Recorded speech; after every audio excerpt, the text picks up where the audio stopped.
करारविन्देन पदारविन्दं मुखारविन्दे विनिवेशयन्तं वटस्य पत्रशपुटे शयानं बालमुकुन्दं मनसा स्मरामि। બધી હકીકત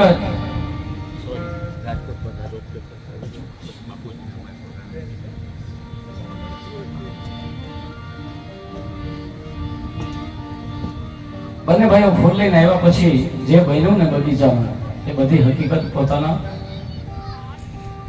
ગુરુ એવા વિશ્વામિત્રને વાત કરે છે. એટલે વિશ્વામિત્ર કહે છે કે એટલા માટે તો મેં તમને ફૂલો લેવા માટે મોકલ્યા હતા. સમય થયો છે સ્વયંવરનો, બધા પોતપોતાના આસને ગોઠવવા લાગ્યા છે. જનકજીએ જાહેર કર્યું કે મારી દીકરી સીતા 3 વર્ષની હતી ને ત્યારથી આ શિવજીનું જે ધનુષ પડ્યું છે એનો ઘોડો કરીને રમતી હતી. એટલે મેં એવું નક્કી કર્યું છે કે જે વ્યક્તિ આ ધનુષ ઉપાડી શકશે, આ ધનુષ તોડી શકશે, એમની સાથે સીતાનું લગ્ન કરીશ.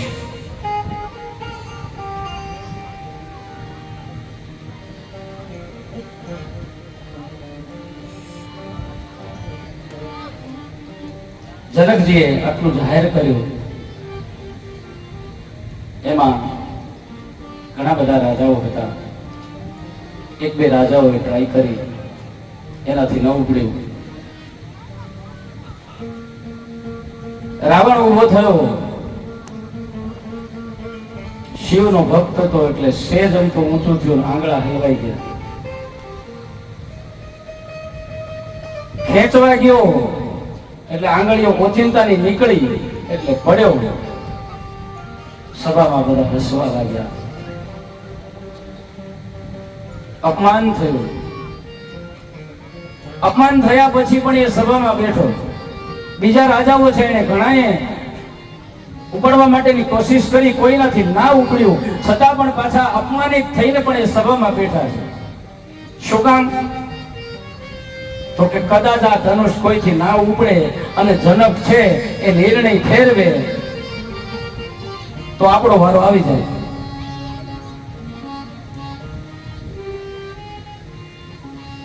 કોઈનાથી ઉપડતું નથી. જનકને ચિંતા થઈ. ઉભા થઈ અને કઠોર વચનથી એમણે સભાને સંબોધી છે. ઘણું બધું લાંબુ છે પણ આપણે જ્યાં પહોંચવું છે કૃષ્ણ જન્મની મૂળ કથા ભાગવતની છે એટલે બહુ ટૂંકમાં લઈએ. જનકજીના વચનો સાંભળીને સાચો ક્ષત્રિય હોય એ રહી ન શકે. લક્ષ્મણજી એને સામો જવાબ આપ્યો કે હે જનક, સંભાળીને બોલો.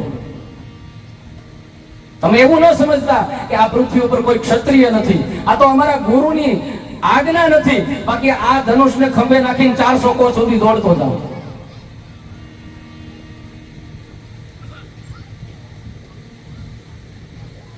શાંત વાતાવરણ થયું. આ બાજુ વિશ્વામિત્રજીએ ઈશારો કર્યો અને મારો રામ આજ ઉભો થયો છે. ધીમે ધીમે ડગલા ભરતો જાય છે અને ધીમે ધીમે ડગલા ભરતા ભરતા જ્યાં ધનુષને રાખવામાં આવ્યું છે ત્યાં ભગવાન પહોંચે છે. ગુરુને વંદન કર્યા. અને સારું કામ કરવું હોય તો સૌથી પહેલા કોને યાદ કરવા પડે? તો કે ભગવાન ગણેશને યાદ કરવા પડે. ભગવાન ગણેશને વંદના કરે છે. ગજાનનમ ભૂતગણાતિસેવિતમ કપિત જંબુફલચારુભક્ષણમ ઉમાસુતમ શોક વિનાશકારકમ હે નમામિ વિઘ્નેશ્વર પાદ પંકજમ.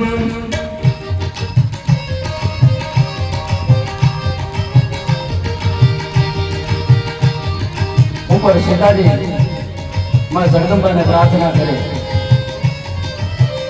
કે હે માં, આજ આ ભગવાન ભોળિયાનાથનું ધનુષ છે ને એ ફૂલ જેવું બની જવું જોઈએ. આ કોમળ કાયા, નાનું એવું શરીર, અને આ કેવી રીતે ધનુષ ઉપાડી શકશે? મહાન મોટા મોટા રાજાઓ આ ધનુષ નથી ઉપાડી શક્યા, તો આ નાનો એવો દેખાતો ભગવાન રામ તો એટલા કોમળ હતા ને.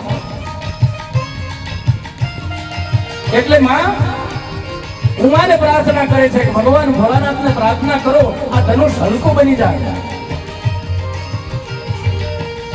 નવરાત નવેલી બની અલબેલી, ભાવ ભરેલી ભભકેલી, ખરહટ પર ખેલી, કમર કસેલી, સંગ સાહેલી સાધેલી, બની ચંપક વેલી, માળ ધરેલી, સોળ ભજેલી શણગારી, ચામુંડા ચંડી ગજા પ્રચંડી, અસુર વિખંડી અવતારી રે મારી, અસુર વિખંડી અવતારી. હે માં, આ ધનુષ હળવું બની જવું જોઈએ. મારો નાથ ધનુષની પાસે પહોંચે ભગવાન રામ અને ધનુષને હાથ અડાડીને વંદન કરે છે. ધનુષ કોનું છે એટલે કોને યાદ કરાય? અસદગીરી સમસ્યા કટલમ સિંધુ પાત્ર, સુરતર વર્ષા લેખની પત્ર મુરવે, લિખિત યદિ ગ્રહિત્વા શારદા સર્વકાલમ, તદપિતવ ગુણાનામ ઈશપારણયાતિ. મહાદેવને યાદ કર્યા.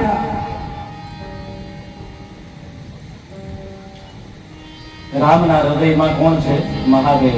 અને મહાદેવના હૃદયમાં કોણ છે? રામ. અસિદ્ધગીરી સમસ્યા ભજ્જલમ સિંધુ પાત્રે, સુરતર વર્ષાખા લેખની પત્ર મુરવી, લિખિત યદ ગ્રહિત્વા શારદા સર્વકાલમ. ભગવાન રામ આજ મહાદેવને યાદ કરીને કહે છે કે મહાદેવ તારા ગુણો માં સરસ્વતી લખવા બેસે તો પણ લખી શકાય એમ નથી. આજ આ તારી આજ્ઞાથી તારું ધનુષ ઉપાડવા માટેની માત્ર હું કોશિશ કરું છું.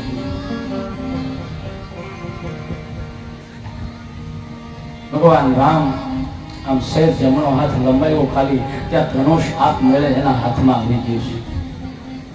પ્રત્યંચાજી આમ કરીને આમ કરવા જાય ત્યાં ધરામ કરતું ધનુષ છે તૂટી ગયું. શું થયું? અહીંયા ધનુષ તૂટ્યું અને લંકામાં મંદોદરીનો ચૂડલો છે એ તૂટ્યો. બે વસ્તુ કરી. બાકીના જે રાજાઓ હતા એ ભાગવા લાગ્યા અને ભગવાન રામે આ ધનુષ તોડ્યું. સીતાજી વિજય માળા લઈને આવ્યા, રામજીના ગળામાં પહેરાવી. બોલીએ રામચંદ્ર ભગવાન કી જય. વરમાળા પહેરાવ્યા પછી બને શું? બ્રાહ્મણ તો જોઈ ને, સ્વયંવર થયો એટલો મોટો અને એમાં બ્રાહ્મણ નહોતો.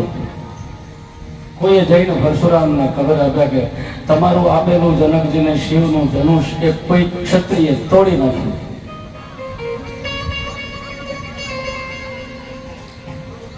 ધુઆ ધુઆ થતા આવ્યા. જેને એકવીર સ્વાર આ પૃથ્વીને નક્ષત્રી કરી હોય એ ભગવાનનો અવતાર હતા અને આ પણ એક લીલા જ હતી. પણ છતાં સભામાં આવીને કહે છે કે કોણે ધનુષ તોડ્યું, એનું હું આમ કરી નાખું, એનું હું તેમ કરી નાખું. ન બોલવાના ઘણા બધા શબ્દો બોલ્યા છતાં પણ રામજી એક શબ્દ નથી બોલતા. લક્ષ્મણજીથી રહેવાનું નહીં, કારણ કે લક્ષ્મણ શેષનો અવતાર છે. પૃથ્વી આમ તેમ થવા લાગી અને લક્ષ્મણજીએ કીધું કે રહેવા દો બાપજી, અમે નાના હતા તે આવા કેટલાય ધનુષ અમે રમેલા છીએ. અંતે સમાધાન થાય. રામજી પરશુરામજીના ચરણમાં વંદન કરે. જનકજીએ દૂત મોકલ્યો છે અયોધ્યા અને કુમકુમ પત્રિકા રાજા દશરથના હાથમાં આવી. ત્યાં તો ભાઈ જાન તૈયાર થઈ છે હો.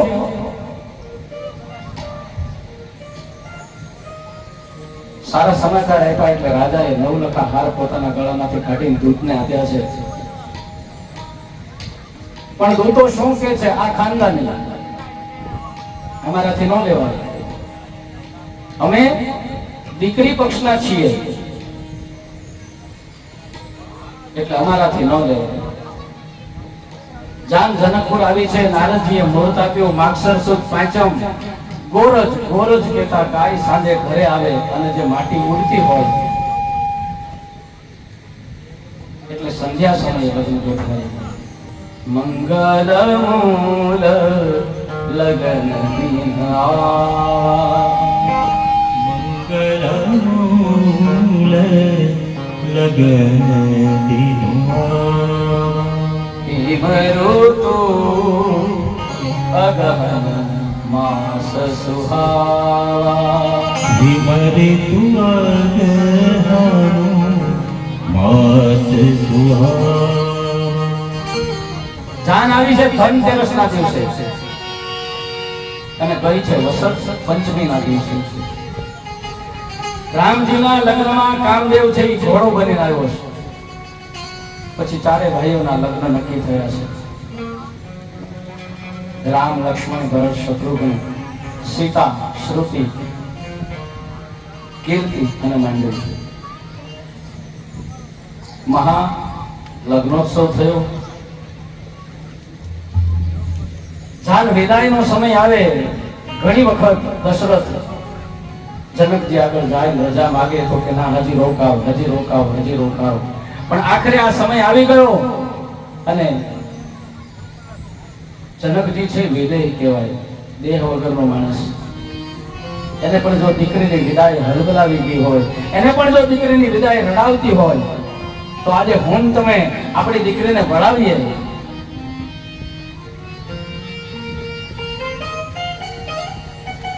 હું 47 વર્ષનો હતો ત્યાં સુધી આ ગામમાં હતો એટલે અને 15 વર્ષનો હતો ત્યારથી મેં શરૂ કર્યું હતું. એટલે મારો અનુભવ છે એમાં ભાગ્યે જ મેં કોઈ બાપને જોયો છે કે પોતાની દીકરીને વળાવતી વખતે નથી રહ્યો છે, કાળની પાણ હોય. બાકી કોઈ પણ ગમે એવો બાપ હોય, કોઈ કપરા કાળમાં પણ એ કોઈ દિવસ ન રોયો હોય એવો બાપ આ દીકરીને વિદાય આપે ત્યારે રડે છે. જનકજી પણ રડે છે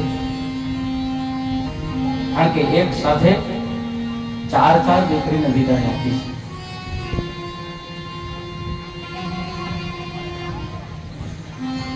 પણ માતાઓએ ચારે દીકરીઓને દાયજો આપ્યો છે સંસ્કારનો. બાકી તો અયોધ્યામાં કઈ તાણ નહોતી ને જનકપુરમાં પણ કઈ તાણ નહોતી.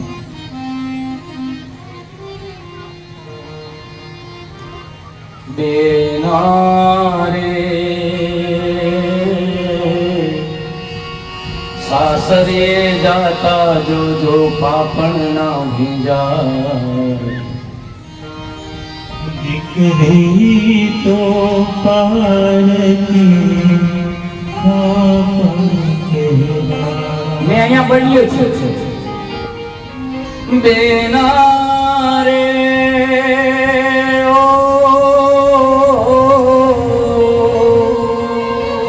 સાસરીએ જાતા જોજે પાપણ ના ભીંજાય, દીકરી તો વાલનો દરિયો કહેવાય, દીકરી તો વાલનો દરિયો કહેવાય. પિતાની ગળીઓ પકડી પાપા પગલી ભરતી, પાપા પગલી ભરતી. માતાનો લવડો પકડી આગળ પાછળ ફરતી, આગળ પાછળ ફરતી. બેનારે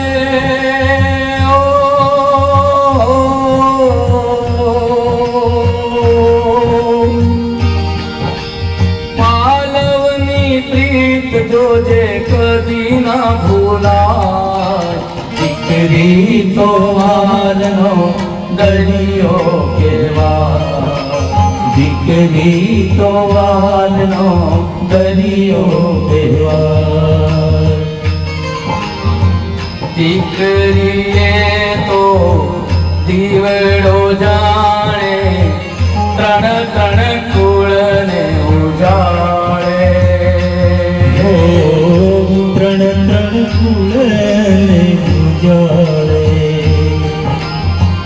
સાસરિયો તો સગો કીધું છે મોસાળ પિયર છોડે. મોસાળ પિયર છોડે. બેના રે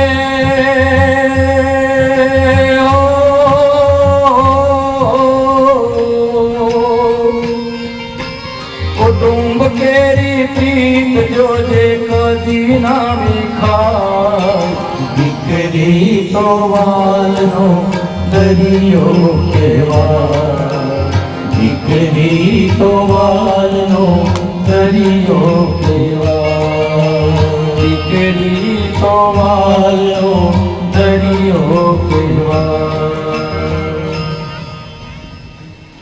મેં મારા જાતે આ શબ્દો લખ્યા છે. એમાં મારી બહેનનો સપોર્ટ હતો. મારી ભાણકીના જ્યારે લગ્ન થયા ત્યારે અમે છેલ્લે વિદાયમાં ગાવા માટે આ શબ્દો લખ્યા હતા. એમાં આ જે કીધું ને કે ત્રણ ત્રણ કુળને ઉજાળે પોતાનું પિયર, મોસાળ અને સસરાનો પક્ષ. કુટુંબની પ્રીત જોજે વિખાય નહીં. આ શબ્દો છે આખા મૂળ આખા ગીતના કે તું જ્યાં જાય છે ત્યાં જે સહન કરવું પડે એ કરી લેજે, પણ એ કુટુંબ વિખાય નહીં ને એનું તું ધ્યાન રાખજે. આ શબ્દો આજ માં સીતાના કાને પડ્યા છે.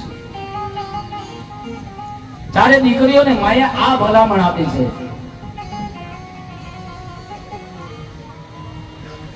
આમ વિદાય થઈ છે જાણ.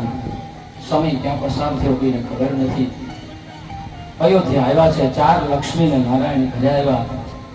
એમ માનીને ત્રણેય માતાઓએ પૂજા કરી છે. સમય જતા વાર નથી લાગતો. એક દિવસ રાજા દશરથ છે એ સવારમાં પોતાનો મુગટ પહેરવા જાય અને કાન પાસે અહીંયા આપણે જે એમાં એને સફેદ વાળ દેખાય. એટલે એને નક્કી કર્યું કે બસ હવે આ બધું છોડી દેવું જોઈએ. કુલરમાં પાણી નાખજો, ગરમ પવન આવે.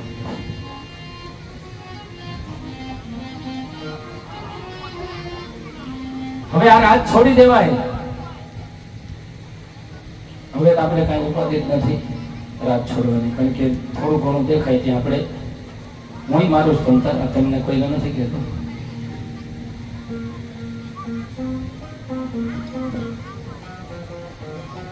કાળા કરી નાખીએ એટલે ખબર ના પડે કોઈ નહીં,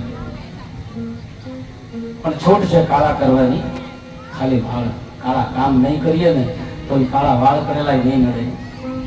કામ કાળા કરવાને, વાળ કાળા કરીએ તો વાંધો નથી. અહીંયા રાજા દશરથે નક્કી કર્યું કે હવે આ રાજ હું મારા સંતાનોને સોંપી દઉં.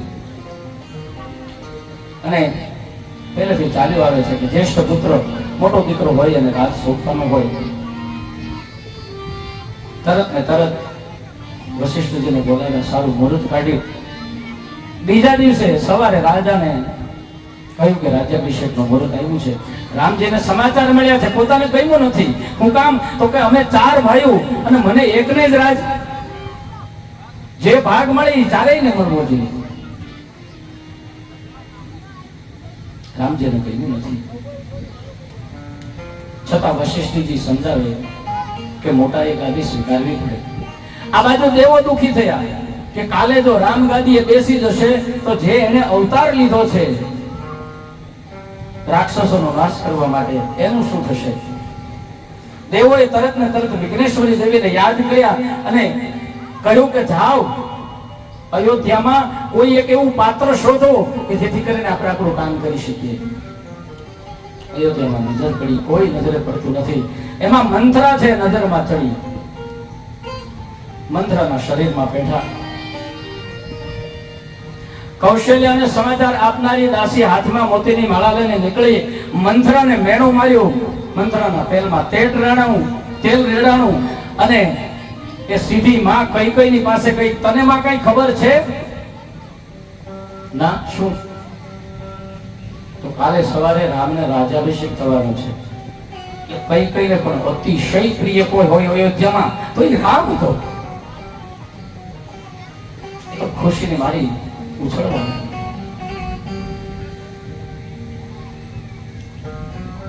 પણ મંથરા ધીમે ધીમે માં કૈકેયીને કાબુમાં લેવા માટે પ્રયત્નો કરવા લાગી. રામનું જે ખરાબ બોલે એટલે કૈકેયી છે મારવા માટે તૈયાર થઈ છે મંથરાને.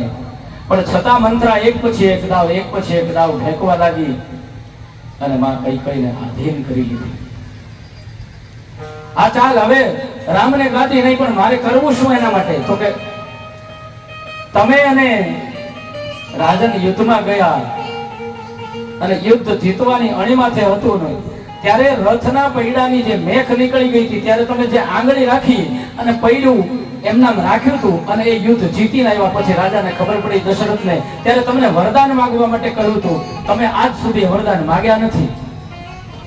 અત્યારે સમય છે. હા હો, એ વાત સાચી. પણ શું માંગવું? તો કે ભરતને ગાદી અને રામને વનવાસ. અને જોજે માં ભૂલ ના કરતી, પેલા રામને વનવાસ ના માંગતી. રામને વનવાસ કહીશ અને જો દશરથનું પ્રાણ પંખેરું ઉડી જશે તો પણ તારો ભરત ગાદીએ નહીં બેસી શકે. કઈ કોપ ભુવનમાં રાજા દશરથને ખબર પડી. દશરથજી વિનવે છે, મનાવે છે. આખરે કઈ કહે છે કે તમે મુહૂર્ત લઈ લીધું, રાજ્યાભિષેકનું નક્કી થઈ ગયું, તો પણ તમે મને હજી સુધી જાણ નથી કરી. મારે મારા બે વચનો જોઈએ છે. રાજા દશરથ કહે છે કે ભાઈ માગને બાપા શું જોઈએ છે? અને માગી લીધું મને. ભરતને ગાદી. ઓહો, બસ આટલી જ વાત. મારા માટે તો ચારેય સરખા છે અને રામ પણ રાજી થશે. ભરતને ગાદી આપીશ એમાં મારો રામ ખૂબ રાજી થશે. સાંભળો બીજું વચન. બોલ બીજું શું જોઈએ? તો કે રામને 14 વર્ષનો વનવાસ. જેમ કેળનું ઝાડ છે નીચેથી કાપો અને ભોંય ઉપર પડે ને, એમ રાજા દશરથ ફસકાઈને પડી ગયા. મૂર્છિત થઈ ગયા. ધીમે ધીમે આ વાત આખી અયોધ્યામાં પ્રસરવા લાગી. એમાં રામજીને કોઈ સમાચાર આપે છે.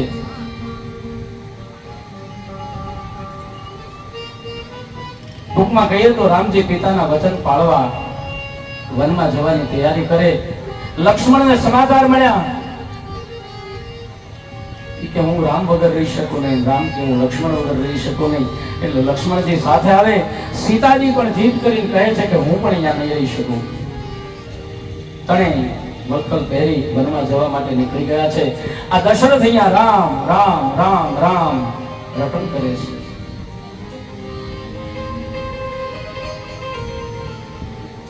સામે દેખાણા રે ઓલો એ અંધોની આયની મૂર્તિ એ ખડખડ હસી દશરથને સામે દેખાણા રે ઓલો એ અંધોની કરેલા કર્મ છે કોઈને રોકતા નથી.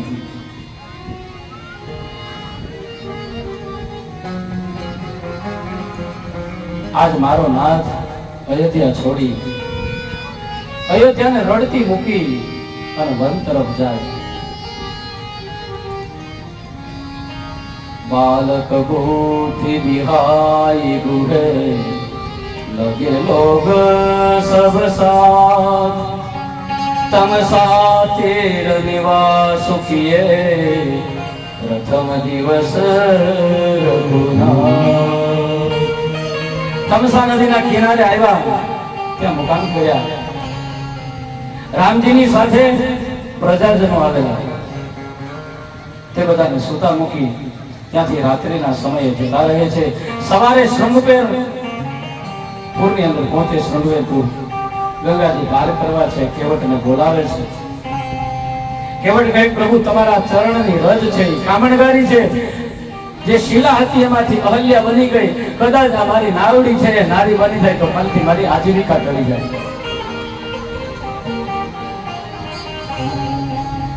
ધોવા દ્યો રઘુરાય, પગ મને ધોવા દ્યો રઘુરાય. મત પગ ધોવા દો રઘુરાયજી. ભજે તમારી પામણગારી મારી નારી બની તમારી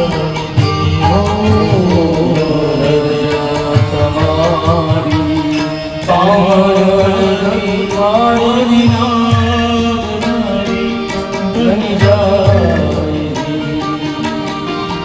તો અમારા હેરાન ભજનની તો અમારા ગરીબ જનની આજીવિકા ટળી જાય.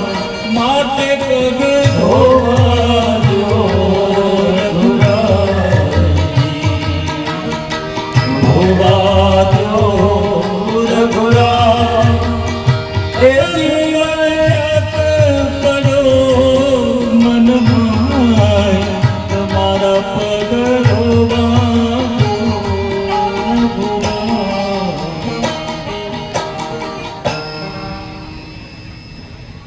બધું કરવા બેસીએ તો ઘણું છે. પણ વ્યાસજીને જ્યારે શાંતિ ન થઈ બધું રચ્યા પછી પણ, ત્યારે એને ભગવાનના ગુણો સાથે બધા શાસ્ત્રનો સાર ભેગો કરીને જેમ ભાગવતની રચના કરી એમ આમાં બધા રસો થોડા થોડા આપણે સમાવેશ કરીએ એટલે આપણને મજા આવે. બાકી આખું ગાવા જઈએ તો પછી આપણે ભગવાનને કેવું પડે કે હવે આજે તમારો જન્મ નહીં થાય, કાલે થશે. અને હું કહું છું ને કે જે સમયને સાચવતો નથી અને સમય સાચવતો નથી, એટલે સમયને સાચવી લેવો. અહીંયા શૃંગવેરપુરની અંદર કેવટ છે એ કેટલો હોશિયાર છે. એને ભગવાનના ચરણ ધોયા પણ એકલો નથી, પોતાનું આખું નગર, પોતાની પ્રજા બધાને ભેગા કર્યા છે કે આજે ભગવાન મારા આંગણે પધાર્યો છે, આવો લાભ લ્યો. ગંગાને પાર ઉતાર્યા.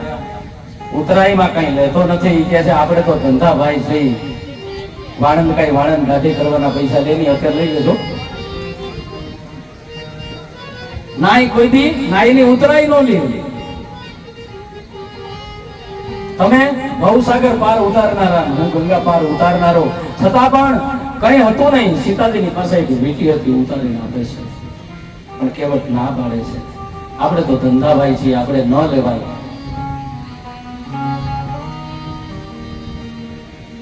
પ્રભુ ગંગા પાર ઉતરે, ધીરે ધીરે પ્રયાણ કરે. પ્રયાગમાં ભરદ્વાજના આશ્રમમાં પધાર્યા. ત્યાંથી ચિત્રકૂટ રહેવાનું નક્કી કર્યું.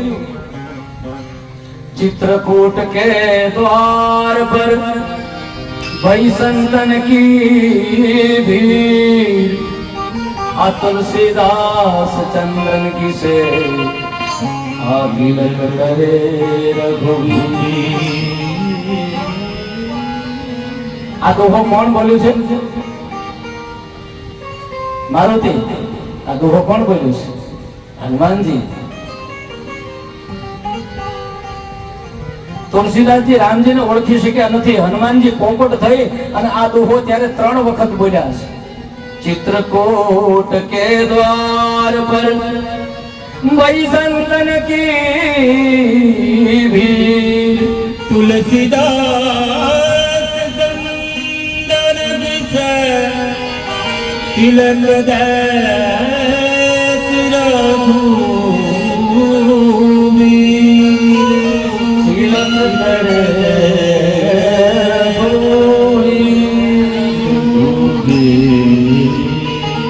આ બાજુ સુમંત છે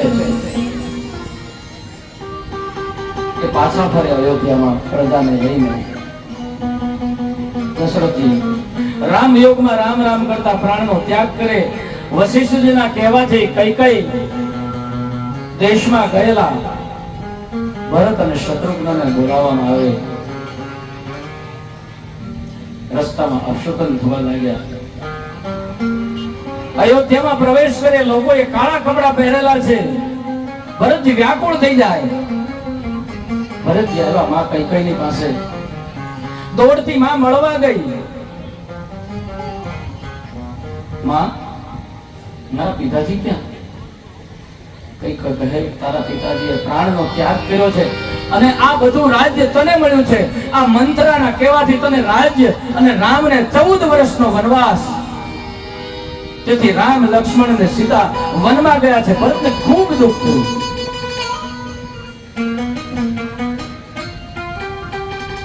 ક્રોધ કરીને માનો ત્યાગ કર્યો છે. તો માં છે એટલે શું થાય? બીજી કોઈ હોત તો મને મારી નાખે.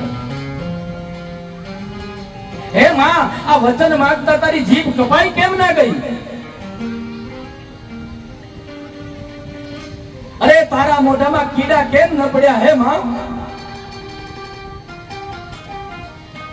શત્રુઘ્નએ તો મંત્રાને કાયદેસરની લાત મારી છે, પાટું માર્યું છે. કોબડી ભરત શત્રુઘ્ન માં કૌશલ્યાને મળે છે, પણ શું મોઢું લઈને મળે? ભરત કહે છે કે માં, આ સર્વ અર્થહીન જે કાંઈ બન્યું એનો દોષી હું છું. આ સર્વે શોકમય બની પોતાના દોષ કાઢે છે. ભરત રાજા થવાની ના પાડે. વિચાર તો કરો. એક શાહ માટે હું તમે સગા ભાઈનું ખૂન કરવા તૈયાર થઈ જાય છે અને આજ અયોધ્યાનું રાજ એમનામ રજળે છે. કોઈ ધણી નથી થવા તૈયાર. આ ભાઈઓનો પ્રેમ મને તમને રામાયણ બતાવે છે. એક ટુકડામાં શું થઈ જવાનું છે? ત્યાગે સો આગે. છોડી દીધું હશે તો તમને એના કરતા ડબલ મળશે.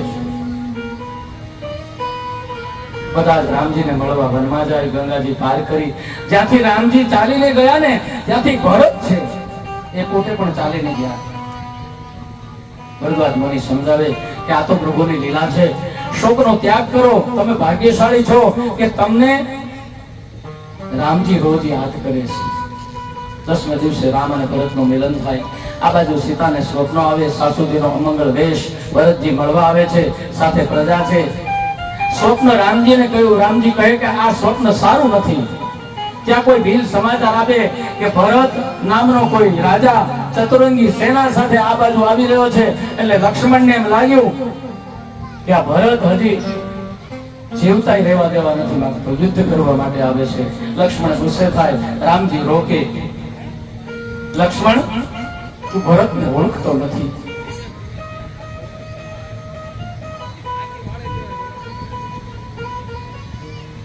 ભરત મનમાં કહે કે હું પાપી કેવી રીતે જાઉં?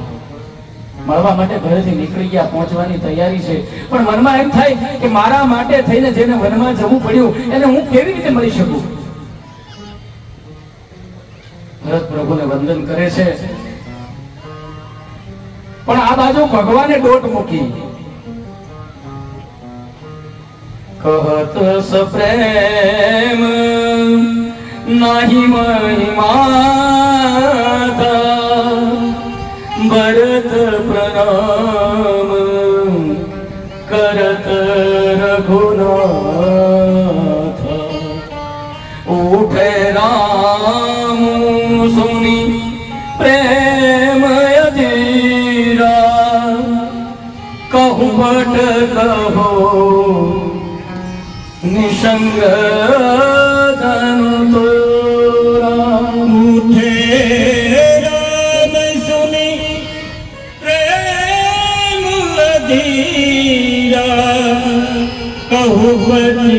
બાહુ નિસંગ ધનુષીરા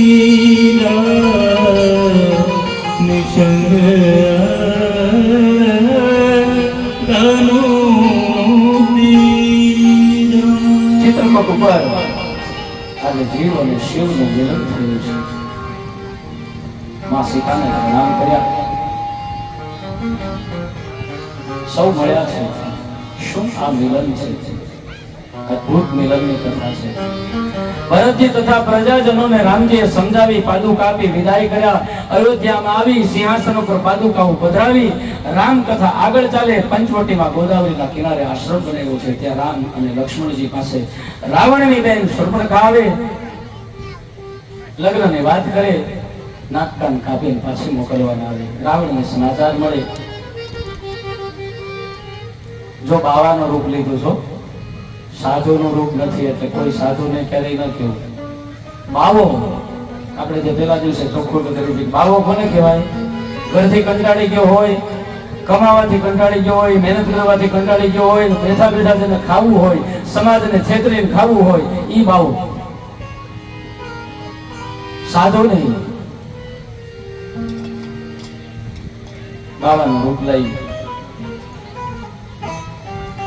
મામા મારીચને મૃગ બનાવી. કથાથી આપ સૌ પરિચિત છો. લક્ષ્મણ રેખા બનાવી, લક્ષ્મણજી બચાવવા માટે જાય, રામજીને પાછળથી રાવણ છે, માં સીતાને ઉપાડી જાય. જટાયુજી રસ્તાની અંદર મુલાકાત થાય, યુદ્ધ થાય, પોતે પણ પોતાના પ્રાણનો ત્યાગ કરે, ભગવાન ખોળામાં લઈ અને જટાયુને મોક્ષ આપે. ગીત અદમ ખગ આમિષ ભોગી, ગતિ નહીં જો જાચત જોગી. આ કથા રામાયણની છે. ભગવાન શિવજી ઉમાને પણ કહેતા હતા, સોનબ ઉમા તે લોક અભાગી, હરિતજી હોય વિષય અનુરાગી. ત્યાંથી શબરી આગની કથા આવી. આ ઋષિમુખ પર્વત ઉપર શબરીનું મિલન થાય. શબરી પણ એ સમયની આખા સમયને બદલી નાખે એવી સ્ત્રી હતી. ત્યાંથી આગળ હનુમાનજીનું મિલન થાય. કો તુમ શ્યામલ ગોર શરીરા, ક્ષત્રિય રૂપ ફિર હો બનવીરા. આ તમે એકદમ ગોરા શ્યામળ રૂપ છે, કોમળ શરીર છે, ક્ષત્રિય જેવા દેખાવ છો. તમે કોણ છો? કઠિન ભૂમિ કોમલ પદગામી, કવહે તો ચરહુ બન સ્વામી. અરે તમે શા માટે આ વનની અંદર ભટકી રહ્યા છો? રામજીએ ઓળખાણ આપી દીધી, હનુમાનજીએ સ્તુતિ કરી. પછી સુગ્રીવની સાથે મિત્રતા, વાલીનો વધ થાય. હનુમાનજી રામજીની મુદ્રિકાઓ લઈ અને લંકામાં જાય છે. માતાને મળે, નિશાની આપે, લંકાનું દહન કરે. હનુમાનજી રામની પાસે આવે, સેતુ બાંધ્યો, ખૂબ જ ઘમાસાણ યુદ્ધ થયું. રાવણ, કુંભકર્ણ વગેરે ઉત્તમ લોક આપ્યો. પ્રભુ અયોધ્યા પધાર્યા. રામનો રાજ્યાભિષેક. હવે રામનો રાજ્યાભિષેક થયો. વળી એ સમયમાં પણ જોવો, ધોબીના કહેવાથી સીતાજીનો ત્યાગ થયો. રામ જેવો જેનો પિતા હોય અને છતાં એના બાળકોને પણ જો જંગલમાં ઉછરવું પડતું હોય અને છતાં એને કોઈથી મોઢામાંથી હુંકારો નથી કાઢ્યો, અને આપણે તો બંગલામાં સોફામાં બેઠા બેઠા પણ શાંતિ નથી. કંઈક થોડી ઘણી તકલીફ પડે, આપણા દરેક પાત્ર લઈ લ્યો તમે. હમણાં જેનો જન્મ થવાનો છે એને આપણે ભગવાન કહીએ છીએ, પણ ભગવાન હોવા છતાં એ જન્મ્યો ક્યાં? જેલમાં જન્મ્યો. અને જન્મતાની સાથે વિચાર તો કરો કે બીજાના ઘરે ઉછરવા માટે જવું પડ્યું. ત્યાં રહ્યો, પ્રેમ આપ્યો, પ્રેમ લીધો, પ્રેમ દીધો, છતાં એ બધું જ મૂકી અને પાછું એને મથુરા જવું પડ્યું. રાધા હું પુકારું પૂરી દ્વારિકામાં. હવે રાધા જેવી રાધાને મૂકીને પણ એ નીકળી ગયો અને છેલ્લે પૂર્ણાહુતિ પણ એના કુળની કરવા વાળો એ પોતે.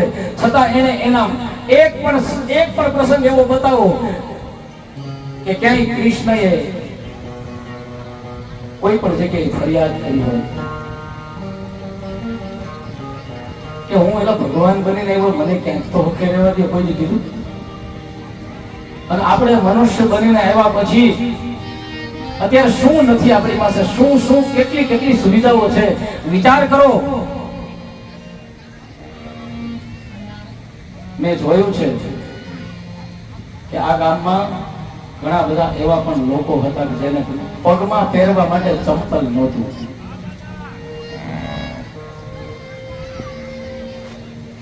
અને હવેના છોકરાને કોઈ ખબર જ નથી ઠાકણાની જોડ કોને કહેવાય. લગ્ન પ્રસંગ હોય અથવા તો નવું વર્ષ આવવાનું હોય એટલે એક કે બે જોડી કપડા સીવડાવી દેવાના. ઈ 1 વર્ષ 2 વર્ષ કે 3 વર્ષ સુધી ચાલે. બહાર ગામ ક્યાંક જવાનું હોય ને ત્યારે ઈ બહાર કાઢવાના.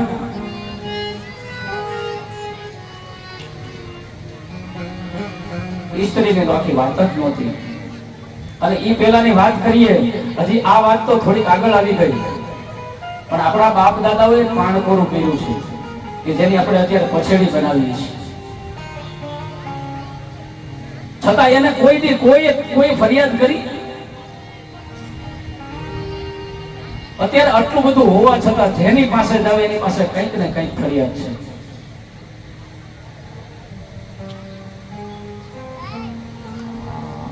સહન કરતા શીખવું પડે. અને જે સહન કરે છે, કોઈ પણ વસ્તુ કોઈ પણ જગ્યાએ સહેલી હોતી નથી. 2016 મારો પરિવાર મેં છોડ્યો, મારું ગામ મેં છોડ્યું. જિંદગીમાં કોઈથી નોકરી નહોતી કરી અને નોકરી કરવા હું જે લંડન ગયો 5.5 મહિના જે મેં કષ્ટ વેઠ્યું છે ને, ત્યારે હું આજે આટલો સુખી થઈ શક્યો. હું જે મંદિરમાં ગયો એ મંદિરના એ ટ્રસ્ટી એટલા બધા કડક હતા, એને મને ચોખ્ખા શબ્દમાં કહી દીધું કે આ દુકાન છે, ચલાવી શકીશ? અને 3 વખત હું જેલમાં જઈ આવ્યો છું, એટલે જે કાંઈ કરવું હોય તો સમજી વિચારીને કરજે. એને જે શબ્દ બોલ્યા તો હું નથી બોલી શકું, રાજપીઠમાંથી છું. અને એને ત્યાં 19 મહિના હું રહ્યો એ મંદિરમાં. અને 19 મહિને જ્યારે મેં ત્યાં રાજીનામું આપ્યું ત્યારે મેં એને કીધું હતું, એ જે પહેલા શબ્દ બોલ્યા હતા ત્યારે, કે આજે હું તમને કપડાં પહેરાવીને નીકળું છું.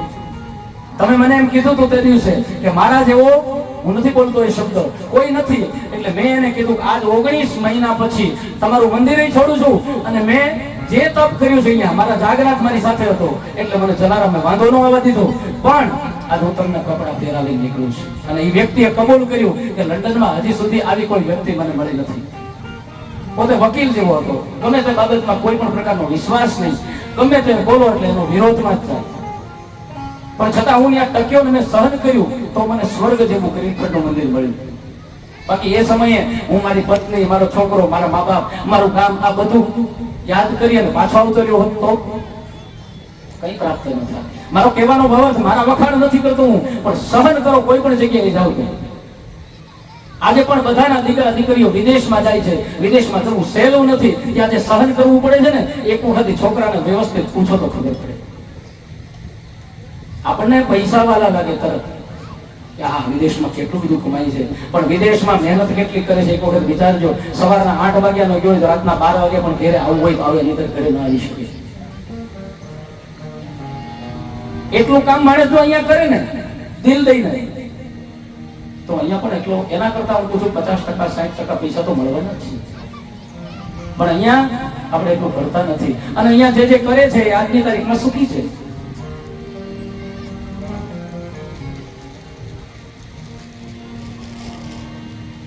અમારા ફુવાના દીકરા એવા મારા અનિયાભાઈ શરદ, અને એમણે પણ જે ગિરિરાજ ધરણ કી જય.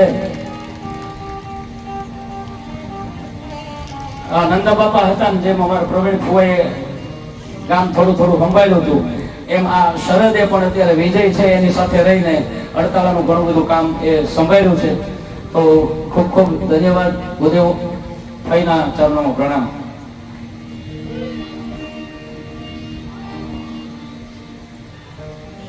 રામના દીકરા જંગલમાં વિચાર તો કરો. અન્ય 3 ભાઈઓ છે એમને પણ 2 પુત્રો થયા. મનુ મહારાજ ના પુત્ર ઇક્ષ્વાકુના વંશનું વર્ણન કર્યું 13મા અધ્યાયથી. નિમિના વંશનું વર્ણન કર્યું. વશિષ્ઠના શાપથી નિમિએ દેહનો ત્યાગ કર્યો આંખના પલકારામાં, એટલે નિમિષમાં રહ્યા એ કથા કહી. 14મા અધ્યાયથી ચંદ્રવંશના વર્ણનની કથા છે.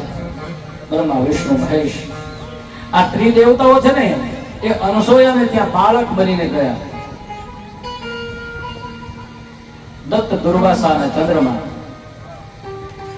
મન હરી ગયો મારો માતા અનસૂયાનો ચિત્ત ચોરી ગયો મારો માતા અનસૂયાનો.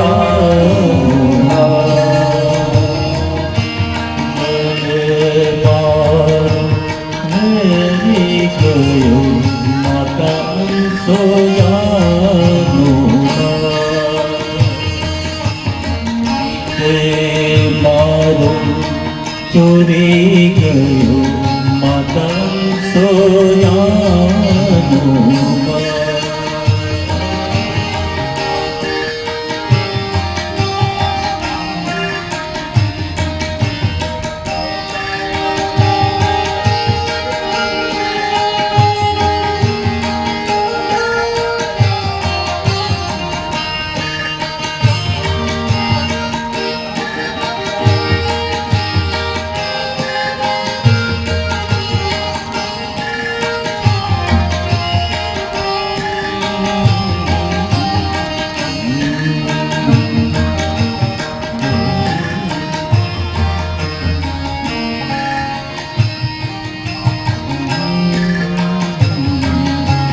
જટા શિર પર બીજ ચંદ્ર ગંગા કેરી ધાર, ગંગા કેરી ધાર.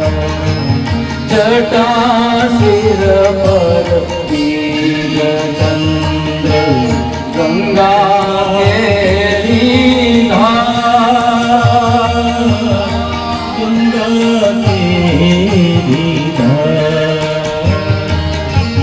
કાનના કુંડળ જળ હળે, કાનના કુંડળ જળ હળે. આયવી જતણો ચમકાર, મન હરી ગયો મારો માતા અનસૂયાનો લાલ.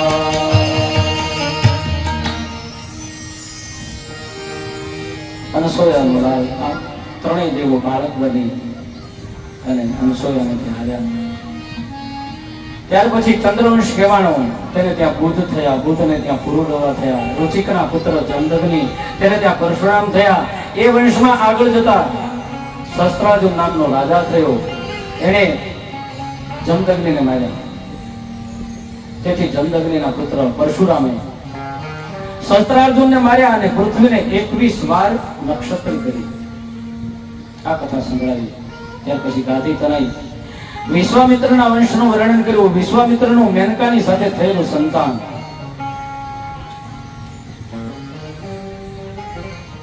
શકુંતલા કણવ એનું પાલક પિતા. શકુંતલા દુષ્યંતને પરણી. આ બધી કથાઓ સંસ્કૃતમાં ભણતા ત્યારે આવતી. અત્યારે તો આવી કથાઓ નથી આવતી, જેથી બાળકોને ખબર ન હોય.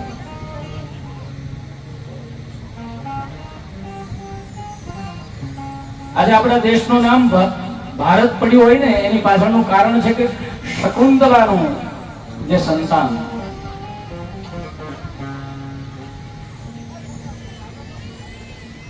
મેનકાની સાથે વિશ્વામિત્રએ લગ્ન કર્યા એનું જે સંતાન થયું એટલે વિશ્વામિત્ર પણ જતા રહ્યા અને મેનકા પણ જતી રહી. આ શકુંતલા છે અને કણવ ઋષિ છે એને ઉછેરીને મોટી કરી. દુષ્યંત રાજા છે એ મૃગિયા રમવા માટે જંગલમાં આવે. શકુંતલાની સાથે મિલાપ થાય. યાદીના રૂપમાં એક વીંટી આપી અને દુષ્યંત જતો રહે. શકુંતલા છે ઘરે બેઠી છે અને એ વીંટી જોઈને એના ધ્યાનમાં છે. ઋષિનું આવવાનું થયું. એક ધ્યાન હોવાથી એ ઋષિના અવાજ સાંભળીને એટલે ઋષિએ શ્રાપ આપી દીધો કે જેના ધ્યાનમાં તું છો એ વ્યક્તિ તને ભૂલી જાય. આ બાજુ દુષ્યંત સાથે રહેલો જેથી કરીને એને એક બાળક થયું હતું. ઋષિને બધી વાત કરી કે દુષ્યંતની સાથે મેં લગ્ન કરેલા છે. શકુંતલાને બાળકને લઈ અને દુષ્યંતના રાજ્યમાં જાય પણ શ્રાપ હોવાથી એ ઓળખવાની ના પાડે છે. આખરે જે વીંટી બતાવવાની હતી એ વીંટી છે એ નદીમાં શકુંતલા નાહવા માટે ગઈ હતી ને ત્યાં પડી ગઈ હતી. એ વીંટી માછલાના પેટમાં ગઈ અને માછલો માછીમારે પકડ્યો. સરસ મજાની સારી વીંટી જોઈ એટલે માછીમારે નક્કી કર્યું કે આ તો આપણા રાજાને અપાય. એ વીંટી લઈને જ્યારે એ રાજાની પાસે ગયો દુષ્યંત પાસે, દુષ્યંતે વીંટી જોઈ એટલે એને યાદ આવ્યું ઓહો આ તો મેં શકુંતલાને આપી હતી. આ બાળક એકલું જંગલમાં જે રમતું હતું એ ભરત કોની સાથે રમતો હતો કે સિંહની સાથે રમતો હતો. સિંહના જડવા જેને ફાડ્યા છે એવો એ ભરત એટલે આજ આપણા દેશનું નામ ભારત પડ્યું છે. સુખદેવજીએ પછી યયાતિનું ચરિત્ર સંભળાયું. યયાતિનું લગ્ન દૈત્યના ગુરુ શુક્રાચાર્યની પુત્રી દેવ્યાની સાથે થયું. બ્રાહ્મણ પુત્રી ક્ષત્રિયને વરી કારણ કે બૃહસ્પતિના પુત્ર કચનો આ દેવ્યાનીને શાપ હતો. તેને કોઈ બ્રાહ્મણ ગ્રહણ નહીં કરે. આ રાજા યયાતિને શર્મિષ્ઠાને પણ પત્ની તરીકે સ્વીકારી. દેવ્યાની ઈશાણી કરી પિતાને વાત. શુક્રાચાર્યએ યયાતિને ગુઢો બનાવી દીધો. યયાતિને દેવ્યાનીથી 2 અને શર્મિષ્ઠાથી 3 પુત્રો થયેલા. દેવ્યાની પોતાના પિતાને પતિનું યૌવન પાછું લાવવા પ્રાર્થના કરી. ત્યારે શુક્રાચાર્ય કહે છે કે તારા 5 દીકરામાંથી એક દીકરો તેની યુવાની જો તને પાછી આપે ને તો તું યુવાન થઈ શકશે. યયાતિ પોતાના દેવ્યાનીના પુત્ર યદુ પાસે માંગે છે. યદુએ ધર્મ નથી છોડ્યો, પિતાની આજ્ઞા ન માની. તેથી પિતાએ શાપ આપ્યો કે જા તું રાજ્યના અધિકારથી વંચિત થા. યદુ કે ઈ મને કબૂલ છે પણ હું ધર્મ નહીં છોડું. એને રાજ સંપત્તિ છોડી પણ ધર્મ છોડ્યો નહીં. યદુનો જે વંશ આગળ ચાલ્યો એ યદુ વંશ કહેવાનો. એ યદુ વંશમાં આગળ જતા ભગવાન પ્રગટ થાય છે. શર્મિષ્ઠાના નાના પુત્રની યુવાની લઈ અને ખૂબ જ ભોગો ભોગવ્યા પરંતુ શાંતિ ન થઈ, તૃપ્તિ ન થઈ. યતઃ પૃથવ્યા વિહિરયવયમ હિરણ્યમ યશવ સ્ત્રિયમ ન દુહયંતિ મનઃ પ્રીતિ પૂષકામ હતશ્યતે. પૃથ્વીમાં જેટલું ધાન્ય, સુવર્ણ, પશુધન અને સ્ત્રીધન છે એ બધું ભેગું થઈ અને પણ કામનાઓથી ભરેલા મનને સંતોષ આપતું નથી. અંતે રાજા આ યયાતિ છે એને વૈરાગ્ય થયો અને એણે જગતને બોધ આપ્યો. ન જાતુ કામ કામ નામ ઉપભોગ શામ્યતિ અવિશા કૃષ્ણ વર્તમેવ ભુવહવાપી વર્ધતે. કામને અગ્નિ કહ્યો છે. શરીર સુખ આપણે માણીએ છીએ અગ્નિ કહેવામાં આવ્યો છે કામને. એટલે એમાં જેટલું તમે ઘી નાખો યજ્ઞમાં એટલો યજ્ઞ છે પ્રજ્વલિત થવાનો છે, એટલે જેટલી તમે મજા વધારે માણશો એટલી દિવસે દિવસે એની માંગ વધતી જવાની છે. આ યયાતિએ પોતે માણ્યું અને પોતે ભોગવ્યું, અંતે એ થાક્યો ત્યારે એને સમાજને બતાવ્યું કે કામ છે એ જેટલો ભોગવશો એટલો વધશે.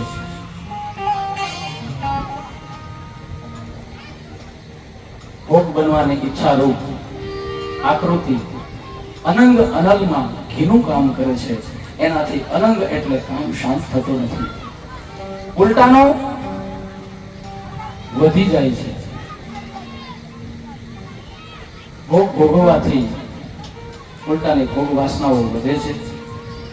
અંતે રાજા યયાતિએ પોતાના પુત્ર પુરુને ગાદી આપી દઈ ગૃહ ત્યાગ કર્યો અને વનમાં વિદાય થયા. યદુ અને દુર્વસુ દેવયાનીના પુત્રોએ અને દોહિયુ અનુ અને પુરુ આ ત્રણ સર્વેષ્ઠાના પુત્રો. પુરુને ગાદી મળી, તેના વંશમાં દુષ્યંત થયા, તેને ત્યાં ભરત થયા. એ ભરત બાળપણથી જ સિંહની સાથે રમતા રમતા અને તેના વંશમાં આગળ જતા રંતિદેવ થયા, જેમનું ચરિત્ર ખૂબ જ દિવ્ય છે. રંતિદેવ જેવા ત્યાગી અને તપસ્વી કોણ? ભગવાને તેની બહુ મોટી કસોટી કરી અને વરદાન માંગવા કહ્યું ત્યારે રંતિદેવે શું કહ્યું? ન ત્વહમ કામયે રાજમય ન સ્વર્ગના પુરર્ભવમ કામયે દુઃખ તપ્તાનામ પ્રાણીનાનાતિનાશનમ. પ્રાણી માત્રના દુઃખ મને મળે જો કેવું માંગ્યું? પ્રાણી માત્ર સુખી થાય. સંતોના માંગવામાં પરમાર્થ હોય. દેવોદાસ આદિના વંશનું વર્ણન કર્યું. વૃક્ષના વંશમાં પાંડવાદીની ઉત્પત્તિ થઈ. વ્યાસના નિયોગથી અંબિકા અંબાલિકા અને દાસીથી ધૃતરાષ્ટ્ર પાંડુ અને વિદુર થયા.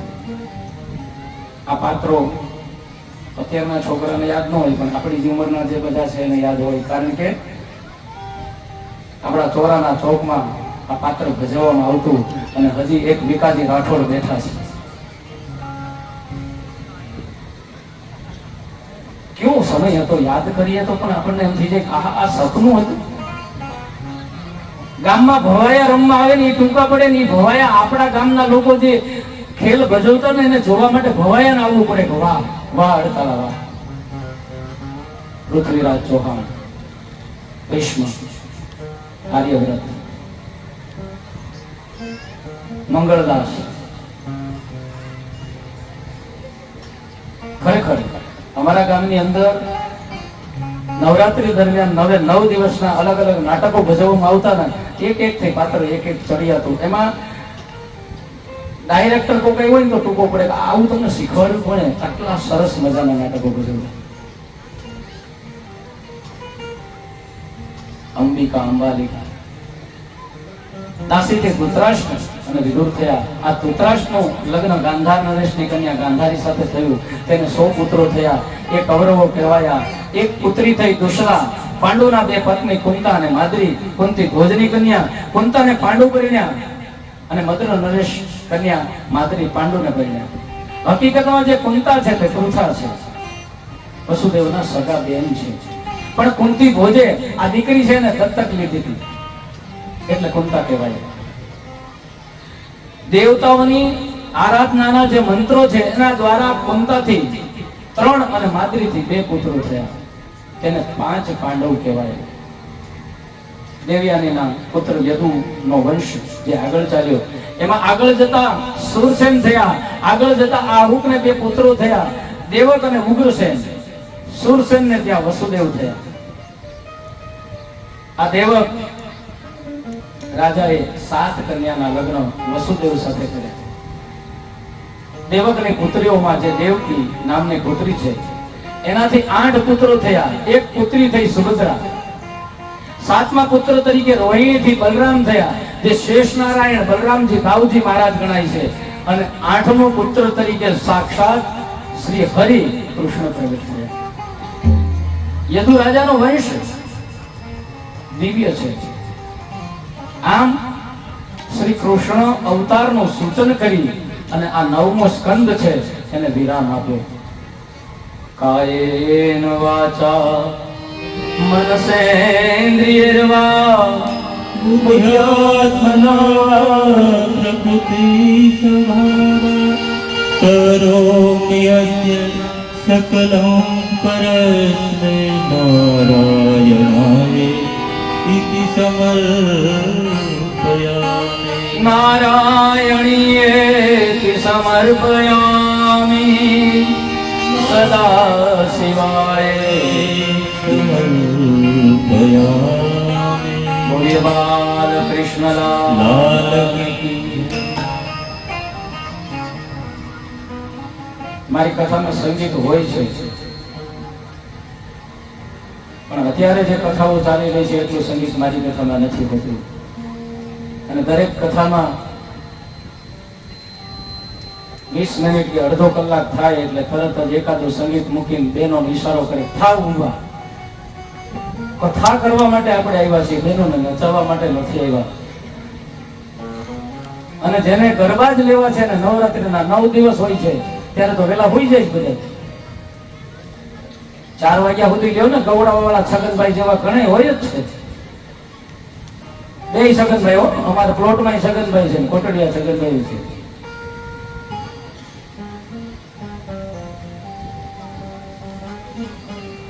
અને ખોટું ન લગાડતા. મારું ગામ છે એટલે કહેવાય. આપણે એવું નથી કહું કે બીજા ગામની વાત છે. ગરબે રમવાનું કયો ને એટલે ગમે એ બેન ઊભા થઈને ગરબે રમવા મળશે, પણ ઘરે હા હું એમ કે ને કે આ ભલાનું કામ કરો મારે ગોઠણ દુખે છે. અને કદાચ અહીંયા સભા મંડપમાં આવ્યા પછી ભગવાનની કૃપા થતી હશે એટલે ગોઠણ નહીં દુખતા હોય. ઘરે ગયા પછી ભગવાનની કૃપા પાછી આવી જતી છે એટલે ગોઠણ દુખતા હશે.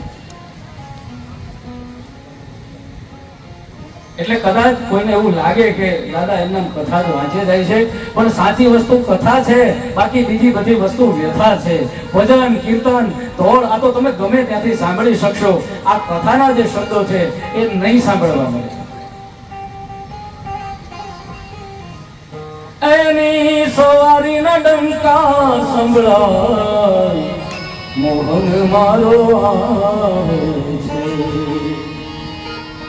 એના જાજર રૂમ ઝુમ થાય મોહન મારો આવે છે. નયનથી નિરખો નહીં પણ નિકટ લાગે, દૂર ગદીએ લાગે નહીં જ્યાં એના નામનો નિત્ય સંગાથ મોહન મારો આવે. એની સવારીને ડંકા સંભળાય મોહન મારો આવે. મોહન મારો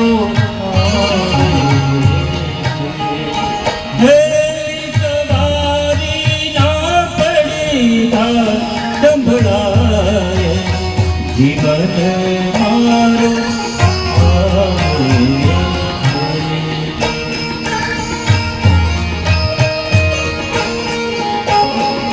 નયનથી નિરખો નહીં નિકટ લાગે નાથ. નયનથી નિરખો નહીં પણ નિકટ લાગે નાથ. દૂર કहीं લાગે નહીં એના નામ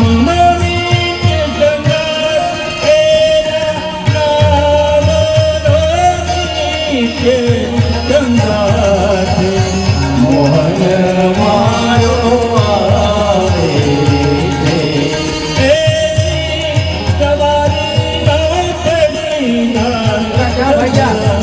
મોહન આવે છે હમણાં.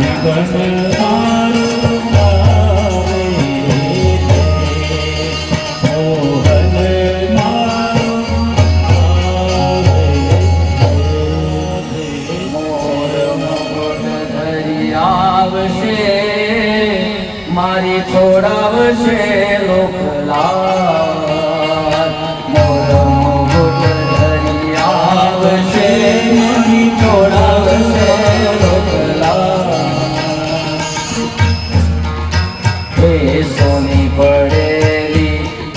બંસરીને અધર દરવાતા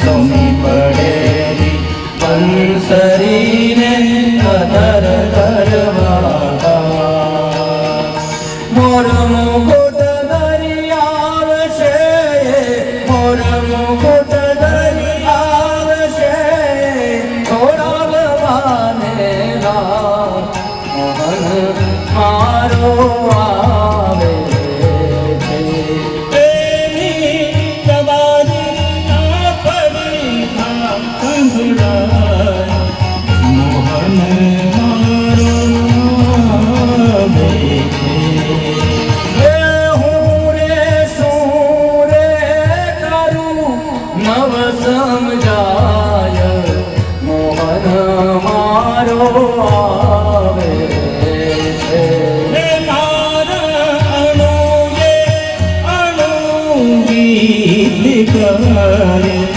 મોહન મારો આવે છે હૃદયનાથ પધારશે મુજ મલિન મંદિરમાં હૃદયનાથ પધારશે મુજ મલિન મંદિરમાં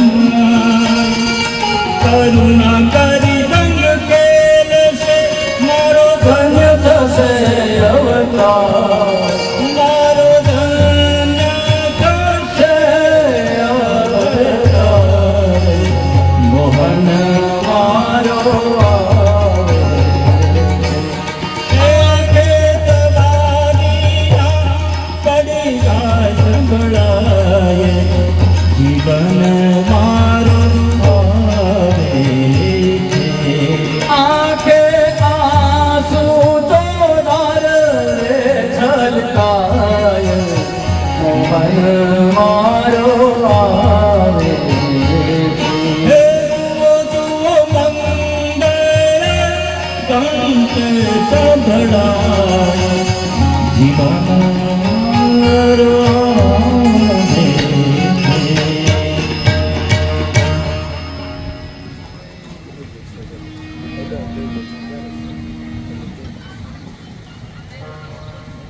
આપણે જે ગોવર્ધન પર્વત માટેની વાત કરી હતી એમાં એક મણ ઘઉં હર્ષુલભાઈ ગોરવભાઈ વાળા તરફથી આવે છે ગોવર્ધનનાથ કી જય દશમ સ્કંદની શરૂઆત થાય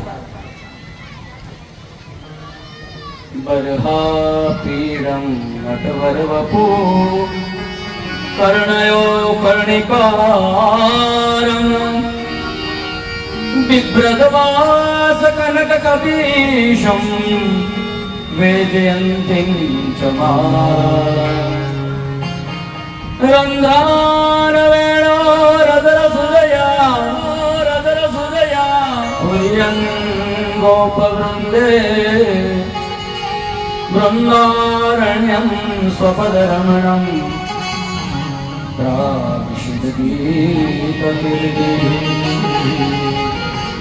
આ દશમ સ્કંદ એટલે ભગવાનનું હૃદય રાજા પરીક્ષિત દશમા સ્કંદના આરંભમાં કહે છે કથિતો વંશ વિસ્તારો ભવતા સોમ સૂર્યયો રાગનામ ચો ભય વંશાનામ ચરિતમ પરમાદ ભૂતમ હે શુકજી આપે મને સૂર્યવંશ અને ચંદ્રવંશના રાજાઓની કથા કહી મેં સાંભળી હવે ચંદ્રવંશમાં પ્રગટ થયેલા આ પ્રભુની કથા કહો એ તો મારા ઈષ્ટદેવની કથા છે એટલે હવે મને સંક્ષેપમાં ટૂંકી નો કહેતો જેને મને અસ્વસ્થ થવાનું કારણ મારી માતાના ઉદરમાં મને મારવા માટે તૈયાર થયું જેને ઉદરમાં મારી રક્ષા કરી માના પેટમાં જેને મારી રક્ષા કરી હવે એની કથા આપ કહી રહ્યા છો તો હવે મને ટૂંકી ન કહેજો સંક્ષિપ્તમાં ન કહેશો વિસ્તારથી કહો જેને મારા પૂર્વજોને અનેક સંકટોમાંથી બચાવ્યા છે કુરુક્ષેત્રનો વિજય પણ એ કૃષ્ણને જ આધારિત છે રાજાના વચનો સાંભળી અને આ શુકજી છે એને પણ ખૂબ આનંદ થયો પ્રસન્ન થયા શુકજી મહારાજે કથામાં રાજાની આટલી રતિ જોઈ તેને ધન્યવાદ આપ્યો છે ધન્ય છે રાજા તને અને તારી બુદ્ધિને. વાસુદેવ કથા પ્રશ્ન પુરુષાન સ્ત્રીન પુનાતિહ વક્તારમ વૃચ્છકમ શ્રોતમદસ્ત પાદ શરીરમ યથા. વાસુદેવની કથાનો પ્રશ્ન વક્તાને, પ્રશ્ન કરતાને અને સાંભળનાર એમ ત્રણેયને પાવન કરે છે. જેમ તેમના ચરણનું જળ એટલે ગંગા, ગંગા છે એનું દર્શન કરીએ તો પણ આપણને પાવન કરે. પછી ત્યાં જઈને હાથ અડાડીએ, સ્પર્શ કરીએ તો પણ આપણને પાવન કરે. અને ઘરે બેઠા બેઠા પણ જો સ્મરણ કરીએ તો પણ એ આપણને પાવન કરે છે. એટલે આપણી કહેવત છે પેલી જૂની, મન ચંગા તો પથરોટ મેં ગંગા. પણ એ નામ શું કામ પડ્યું ખબર?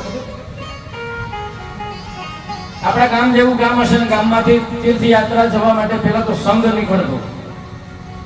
એને સંઘ ગામમાં તૈયાર થયો, લોકો બધા તીર્થયાત્રામાં જવા માટે જોડાણા છે. અને ગામમાં એક ડોશીમાં ઠાકોરજીની સેવા પૂજા ખૂબ કરે.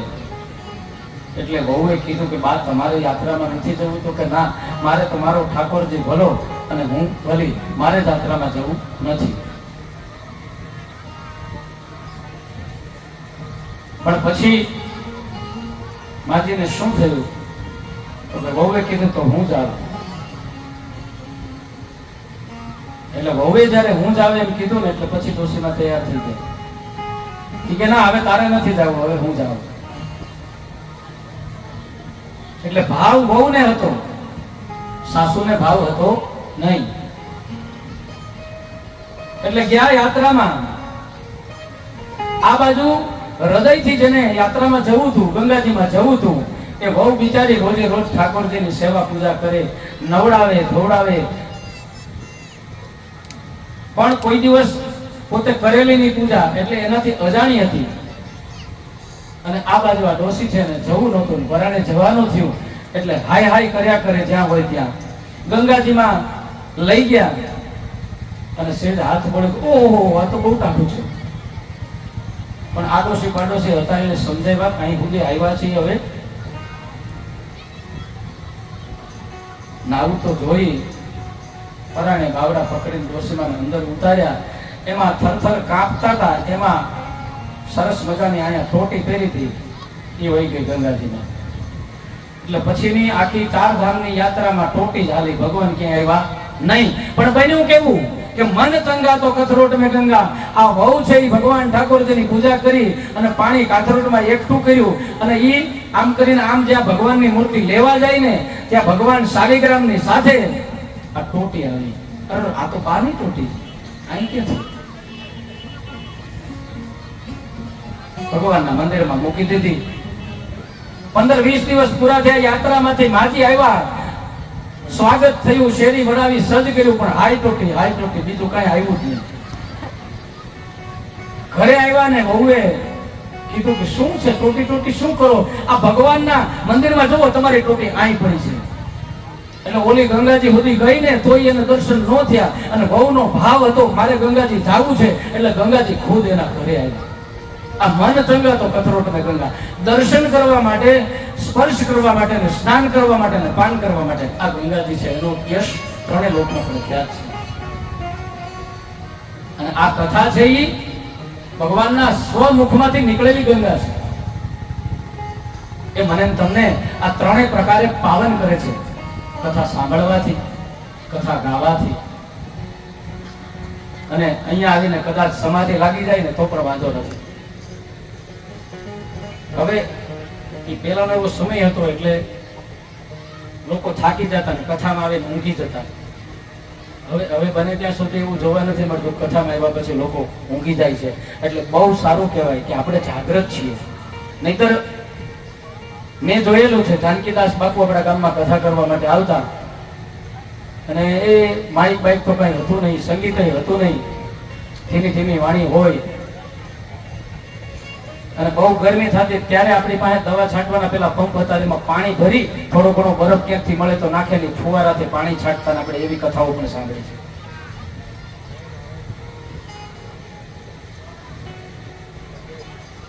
એટલે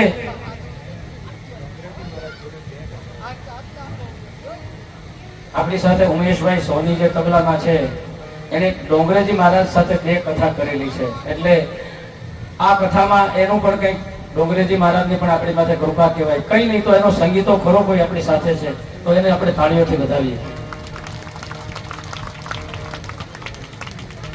આ પતિત પાવની ગંગા સુખદેવજીના મુખથી વહી રહી છે. સુખદેવજી કહે છે કે જુઓ રાજા, જ્યારે પૃથ્વી ઉપર અસુરો અને દુષ્ટોનો પાપનો ભાર વધ્યો, પૃથ્વીને શહેરનો નગરનો ભાર નથી લાગતો, પૃથ્વી છે ને પાપનો ભાર લાગે છે.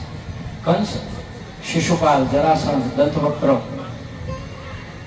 વગેરે જેવા દુષ્ટો, અધાસુર, બકાસુર, વ્યમાસુર, આ બધા જે રાક્ષસો છે એ બધા ભેગા થઈને આ પૃથ્વીને પીડા આપી રહ્યા છે.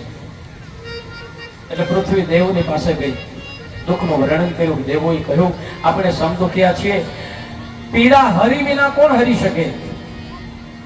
પીડાને હરવા માટે હરી જોઈએ, માટે ચાલો હરી પાસે જઈએ. શિવ, બ્રહ્મા, બધા દેવો, ગૌરૂપિણી પૃથ્વી બધા ક્ષીરસાગરમાં આવ્યા છે. ત્યાં શેષ નારાયણની શૈયામાં સુતેલા, શાંતાકારં ભુજગશયનં પદ્મનાભં સુરેશં વિશ્વાધારં ગગનસદૃશં મેઘવર્ણં શુભાંગં લક્ષ્મીકાન્तं કમલનયनं યોગવિર્જ્ઞાનગમ્યં વંદે વિષ્ણુ ભવભયહરણં સર્વલોકૈકનાથં. શાંતાકારમ ભુજગશયનમ પદ્મનાભ. હમણાં હું ને મારા ધર્મપત્ની પદ્મનાભના દર્શન કરીને આવ્યા. ભગવાન ત્યાં પણ સુતેલી મૂર્તિ છે, 3 દરવાજા છે. અને કેરળમાં દરેક મંદિરની અંદર જાઓ ને તો ત્યાં આજની તારીખમાં હજી મંદિરમાં ક્યાંય લાઈટ નથી હોતી, દીવાથી જ મૂર્તિના દર્શન થાય છે. ઉપરાંત આપને એક બીજી વસ્તુથી આપ માહિતગાર પણ હશો કે એના એક કોઠાર કે ભંડારનો દરવાજો ખોલ્યો તો બાકીના હજી 3 છે એને સીલ મારી દેવામાં આવ્યા છે. જો એક ખોલે ને તો આ આખા દેશ ભારતનું દેવું ભરાઈ જાય છતાં વધે એટલો ભંડાર હજી એ પદ્મનાભ મંદિરની અંદર ભરેલો છે. એનો વિડીયો વાયરલ થયો હતો. જે ભંડાર ખોલ્યો, જે દરવાજો ખોલ્યો પણ નથી ખોલવા, એની પાછળનું કળીકાળ ચાલે છે અને શેષનાગ એનું રક્ષણ કરીને બેઠેલા છે. આ કોઈએ પછી કીધું જ્યોતિષે કે હવે પછી જો કોઈ દરવાજો ખોલશો તો મોટું અનિષ્ટ થશે. એટલે એ પદ્મનાભના દર્શન કરવા જેવા છે. એવા ભગવાન પદ્મનાભ અહીંયા સુતેલા છે. શિવ, બ્રહ્મા, આ ગૌરૂપિણી પૃથ્વી એ બધા આવે છે, સ્તુતિ કરે છે, પરમાત્મા પ્રસન્ન થાય. આકાશવાણી થઈ કે મારા અંશ સહિત હું યદુવંશમાં પ્રગટ થઈશ, પૃથ્વીના ભારને હરીશ, ભૂપરાગ હરીશ, અધર્મનો નાશ કરીશ. ભગવાનને આવવું તો છે પણ આવવા માટે પાત્ર તો જોઈએ ને. તો એવું પાત્ર ક્યાં મળ્યું? શુદ્ધ હૃદય. જેનું હૃદય શુદ્ધ છે એ વાસુદેવ. અને દેવની જેવી જેની બુદ્ધિ છે એવી દેવકી. કાયમના માટે પોતે ગમે એટલું કર્યું હોય છતાં યશ બીજાને આપે એ યશોદા. બીજાના આનંદનો જ હંમેશા વિચાર કરે એ નંદ. આવા પાત્ર નિર્મિત થયા ત્યારે ભગવાન કહે છે હું આવું. સાધુ પુરુષોની રક્ષા કરીશ, દુષ્ટોનો સંહાર કરીશ. હું દેવકી વસુદેવને ત્યાં પ્રગટ થવાનો છું. તમે પણ બધા પૃથ્વી ઉપર અવતાર ધરો. સૌના મનનું સમાધાન થયું. પોતપોતાના ધામમાં બધા ગયા. આ મથુરામાં દેવકીજીના વસુદેવની સાથે લગ્ન થયા છે. બધી વિધિ થઈ ગઈ, દાઈજો આપ્યો અને પછી આ કન્યા વિદાય કરવાની વેળ આવી એટલે રથ તૈયાર થયો છે. રથમાં વસુદેવ દેવકી બેઠા છે. રથનો સારથી કોણ બન્યો? આજે બેનને વળાવવા માટે ભાઈ તૈયાર થયો છે. પણ દેવકીનો ભાઈ કોણ? તો કે કંસ. ભગવાનને ગમ્યું નહીં. જેના ઉદરે હું જન્મ લેવાનો હોય, જેની કુખે હું જન્મ લેવાનો હોય, જેને ત્યાં હું અવતરવાનો હોય, એ રથનો સારથી રાક્ષસ ના હોય.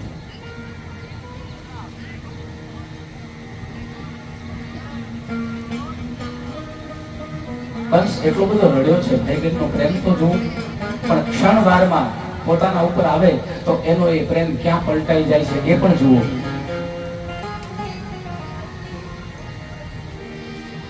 એટલે ભગવાને આકાશવાણી દ્વારા કહ્યું કે હે દુષ્ટમતી વાળા અબૂદ, જે તારી બેન દેવકીને આટલો પ્રેમ કરે છે ને, એના 8મા ગર્ભથી તારો નાશ થવાનો છે. આકાશવાણી સાંભળતા કંસની આંખનો રંગથી બદલાઈ ગયો. જે પ્રેમ બેન પ્રત્યે હતો એ પ્રેમ બદલાઈ ગયો.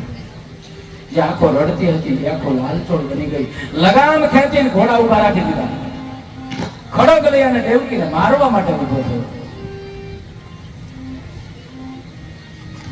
વચ્ચે વસુદેવજી પડ્યા.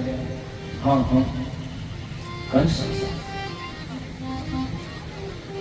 તું બેનને મારીને શા માટે બેનનો હત્યારો બને છે? જોઈએ તો તારે એનું 8મું સંતાન ને. જા, હું વચન આપું છું તને 8મું સંતાન હું આપીશ. કંસને ખબર હતી કે વસુદેવ વચનના પાકા છે, એટલે કંસે બંને જણાને નજર સમક્ષ કારાગૃહમાં રાખ્યા છે, બંદી બનાવ્યા. સમય વ્યતીત થયો. આ સંસાર વાટિકામાં દેવકી અને વસુદેવની સંસાર વાટિકામાં પ્રથમ પુષ્પ ખીલ્યું. વચન પ્રમાણે વસુદેવ ન ગમતું હોવા છતાં પણ બાળકને લઈ કંસને સોંપવા ગયા. એ સમયે જનેતાની વેદના શું એની વાત કરવી. લે, આ મારી સંસાર વાટિકાનું પ્રથમ પુષ્પ, ચાહે તો સુગંધ લે અને ચાહે તો ચીમળી નાખ. કંસને 2 પત્ની, એક અસ્તી ને બીજી પ્રાપ્તિ, પણ સંતાન નથી. તાજું જન્મેલું આવું બાળક જોયું એટલે કંસને કરુણા ફૂટી કે આ તો મારી બહેનનો ભાણિયો, અને આ કેમ મને મારવાનો છે? મને તો 8મું સંતાન મારવાનું છે.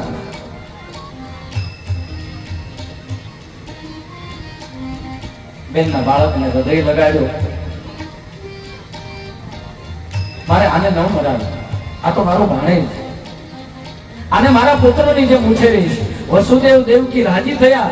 વળી પ્રભુને થયું કે આ ખોટું થયું, એટલે તરત નારદને મોકલ્યા. નારાયણ નારાયણ નારાયણ. કંસના મહેલમાં નારદજી આવ્યા છે. દેવર્ષિ પધારો પધારો. નારદ કંસના મહેલમાં આવ્યા, સ્વાગત કર્યું છે. કુશળ છો ને? હા બાપજી, આપના આશીષથી બધું કુશળ છે. અરે કુશળ રાખ. નારાયણ નારાયણ. આ તારા માથે મોત આટા મારે છે એ તું શું ભૂલી ગયો? આ આકાશવાણી થઈ ગઈ અને ભૂલી ગયો? દેવકીના 8મા બાળકથી તારો નાશ થશે. બાપજી ભૂલ્યો નથી, હજુ તો આ પહેલું છે. મારું મત તો 8મું છે. નારદજી હસવા લાગ્યા. તારા જેવો દુનિયામાં કોઈ મૂર્ખ નથી. કેમ? જો તને સમજાવું, 8માંથી તારો નાશ પણ ક્યાંથી 8મો ગણતા એ તને ખબર છે? છેલ્લેથી ગણતા, પહેલેથી ગણતા કે વચ્ચેથી ગણતા? પધારો, સરપંચશ્રીનું આગમન છે કથામાં.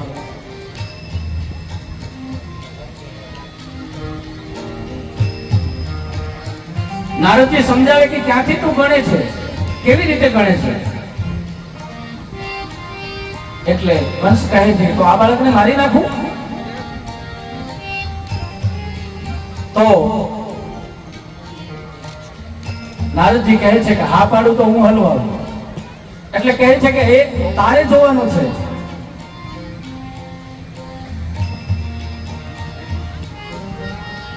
હું તને ખાલી ચેતવવા માટે આવ્યો હતો. આ આકાશવાણીનો અર્થ સમજાવવા માટે આવ્યો હતો. નારાયણ નારાયણ નારાયણ કરતા દેવર્ષિ નારદ વિદાય થયા. કંસને થયું કે હવે કોઈ ખતરો લેવો નથી. જે બાળકને હૃદય ચાપ્યો હતો એ જ બાળકને ઉઠાવી અને પથ્થરોની સાથે અફળાવ્યો પ્રાણપંખી રૂપથી. આમ 6 પુત્રોના જાન કંસે લઈ લીધા છે. દેવકી વસુદેવ ખૂબ જ દુઃખી થયા છે. પાપનો ઘડો હવે ભરાયો છે. સંતો ઋષિઓ મુનિઓ પોતપોતાના આશ્રમમાં પ્રભુને પ્રાર્થના કરે છે, પ્રભુ હવે જલ્દી પધારો, હે ભગવાન હવે જલ્દી પધારો.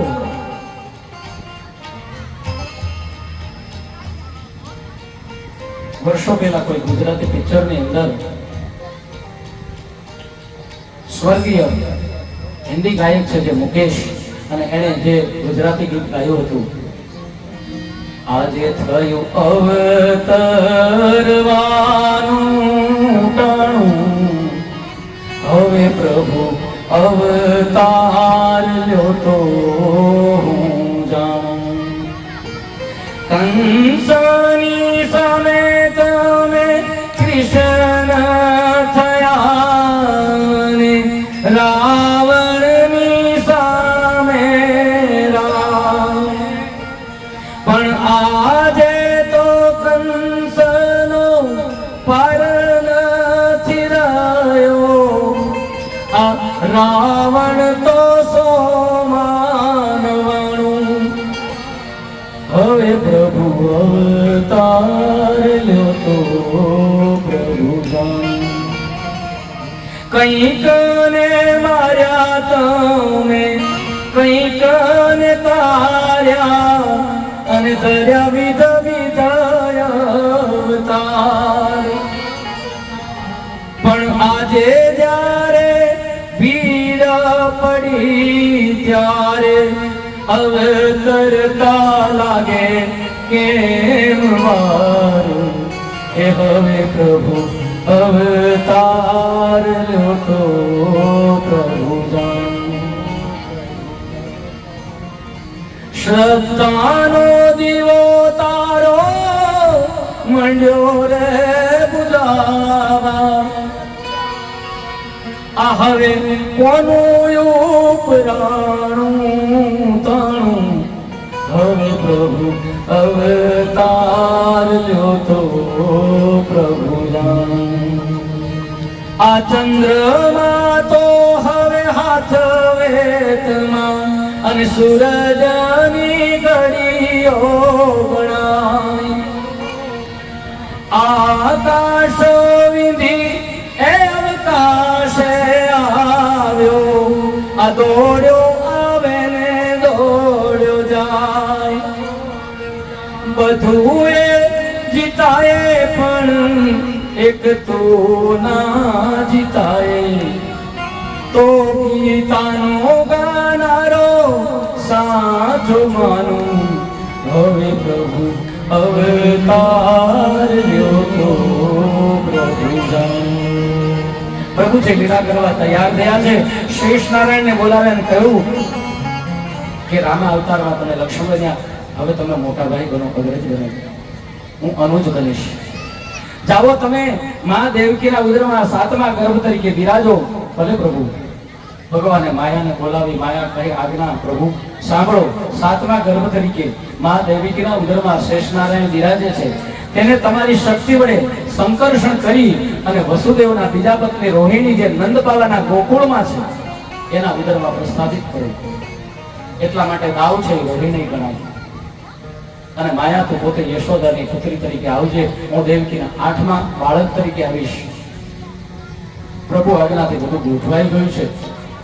રોહિણીના ઉદરથી દાઉજી મહારાજનું પ્રાગટ્ય ભાદરવા સુદ છઠના દિવસે થયું. બોલે દાઉજી મહારાજ કી.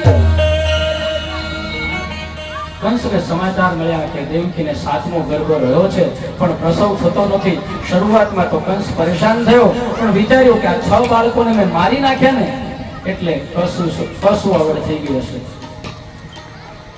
વસુદેવ દેવકી કારાગૃહમાં સંકીર્તન કરે, સમય વીતે, લોકો પ્રભુને વિનવે, હવે જલ્દી આવો, હવે જલ્દી આવો. ઉનાળો આવ્યો છે, ધીમે ધીમે ઉનાળો વિદાય લીધી, ચોમાસું આવ્યું, જેઠ ગયો, અષાઢ આવ્યો, આકાશમાં વાદળા બેવડા ને ત્રેવડા થવા લાગ્યા. ધીમી ધીમી ચમતી ચાલુ હતી, વીજળીના ચમકારા આ ધરતી છે ને ઉજાડવા લાગી. મેઘો મન મૂકીને ગડગડાટ કરી રહ્યો છે. મોરલા પોતાની ડોકના 3-3 કટકા થઈ જાય એવી રીતે ટેહું ટેહું કરીને કહેકવા લાગ્યા. તવ ડવક ડવક દાદુર વડકત મહેકત મોર મલાર ગીરા. તવ પીયું પીયું ખોલી વગાડો. तव पीयु पीयु शब्द पुकारक चातक तो किल कंठ गिरा. तव गण नाम होत गड़ाका गिरिवर पर से शिखर लड़े. तव रुंजुम रुंजुम बरखत बरखा हर हर और बजे हर हर दूर बजे. अषाढ़ तारम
વરસાદ મુસળધાર વરસવા લાગ્યો. સમુદ્રો ખળભળવા લાગ્યા.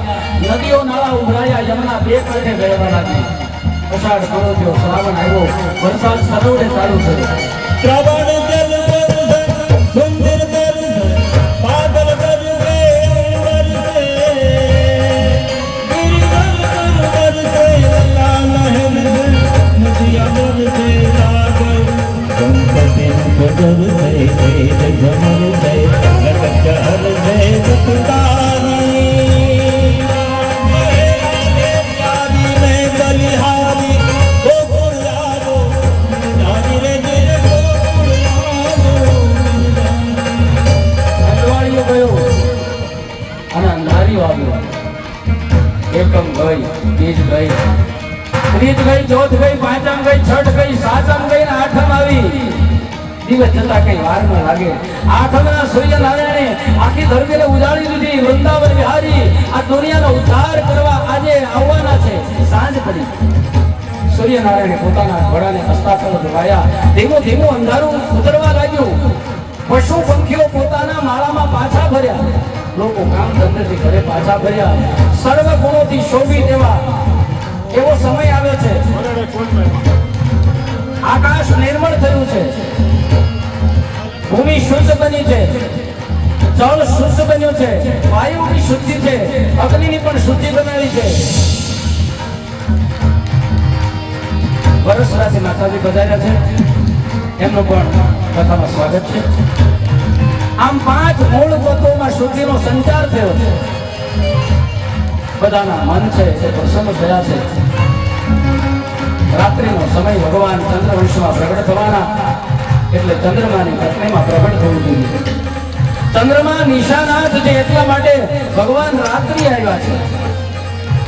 કારાગૃહમાં દેવકી વસુદેવ લાગે છે એનું સતત કીર્તન ચાલુ છે. સમય થયો મધ્યરાત્રિનો, નક્ષત્રો ગ્રહો બધું જ અનુકૂળ બન્યું છે. મધ્યરાત્રિ નિશિત સમય જેમ કાષ્ઠમાંથી અગ્નિ પ્રદીપ્ત થાય, પૂર્વ દિશામાં ચંદ્રનો ઉદય થાય, એમ ભગવાન સૌ પ્રથમ આજ દેવકી ને વસુદેવની સામે ચતુર્ભુજ રૂપમાં પ્રગટ થયા. એટલે દેવકી ને વસુદેવ કહે છે કે અમે બાપના રૂપમાં દીકરો નથી માંગ્યો, અમે તો એક નાનું બાળ માંગ્યું છે. ત્યારે ભગવાન સૂચન કરે છે કે સાંભળો માતા પિતા, હું તમને સૂચન કરવા માટે આવ્યો છું. મારો જન્મ થાય એટલે તમે આને એક ટોપલામાં મૂકી, નંદને ત્યાં એક દીકરી જન્મી છે, મને ત્યાં મૂકી આવજો અને એ માયાને તમે પાછી સાથે લઈને આવજો. આટલું કીધું અને ભગવાન પોતાનું ચતુર્રૂપ છોડી અને બાળકના રૂપમાં આવ્યા. બોલીએ કૃષ્ણ કનૈયા લાલ કી. કૃષ્ણ કનૈયા લાલ કી.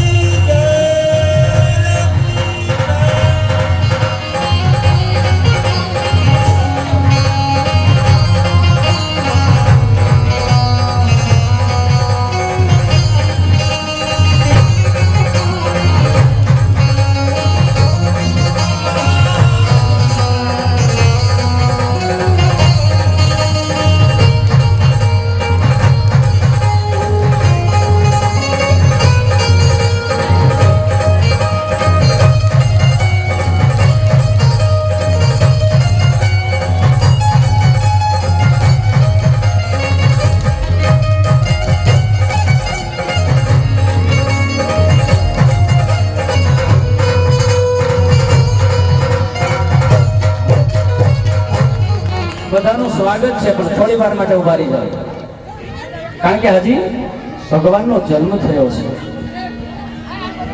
ભગવાનનો જન્મ થયો. જન્મ થતાની સાથે કારાગૃહની અંદર બેડીઓ તૂટી ગઈ, કારાગૃહના દરવાજા ખુલી ગયા અને વસુદેવ આ બાળક કહેતા પરમાત્માને ટોપલામાં નાખી અને યમુના પાર કરાવવા જાય. યમુના મહારાણી ઉતાવળ કરે મળવાની, સેદમ તો ભગવાન પગ લાંબો કરે.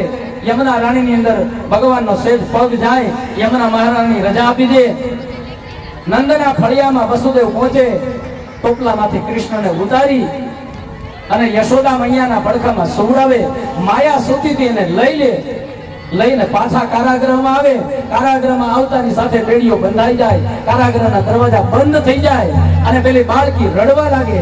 આ બાજુ કનૈયો જન્મ્યો છે, એ માં યશોદાના પડખામાં સૂતો છે, કોઈને ખબર નથી. એટલે ભગવાન કહે છે કે હું આવું અને મારી કોઈ સ્વાગતની તૈયારી ન હોય એટલે ભગવાન રડવા લાગે છે. સવારમાં ખબર પડે અને નંદના ફળિયામાં ઉત્સવ થાય. હે નંદ ઘેરા નંદ ભયો જય કનૈયા લાલ કી.